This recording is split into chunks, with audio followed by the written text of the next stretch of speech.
La COP28, où une première décision a été annoncée hier, la mise en place d'un fonds d'indemnisation des effets du changement climatique en faveur des pays les plus pauvres. Objectif, faire payer les pays les plus riches et les plus polluants, en particulier ceux qui produisent et utilisent des énergies fossiles.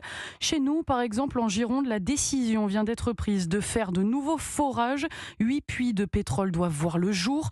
À la Teste de Bûche, l'opposition est vive, notamment chez les défenseurs de l'environnement qui veulent protéger ce qu'il reste des forêts ravagées l'an dernier par des incendies historiques.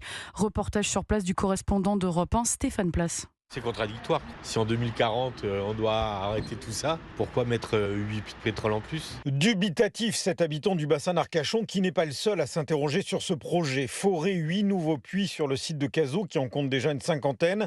Une aberration pour Vital Bod, conseiller régional écologiste de Nouvelle-Aquitaine. Il y a quand même beaucoup de cynisme à voir de nouveaux puits de pétrole intervenir dans une forêt qui, vous le savez, en 2022, à l'été 2022, a subi des méga-feux. Faire ça sur ce territoire qui, au-delà des incendies, subit déjà le dérèglement climatique avec notamment l'érosion du trait de côte et la submersion marine, c'est quand même incroyable. Si on veut être cohérent, ça suffit. Maintenir l'activité le temps de préparer l'après 2040, réplique le producteur de pétrole, Panchika Etcheverry, et la directrice générale France de Vermilion Énergie. La réalisation de quelques puits supplémentaires intercalaires qui nous permettraient d'optimiser au mieux et de maintenir stable notre production sur ce gisement pétrolier. C'est vraiment le but pour préparer l'avenir. C'est désormais au préfet de la Gironde de prendre un arrêté d'autorisation ou de refus du projet. Le reportage de Stéphane Place pour Europe 1.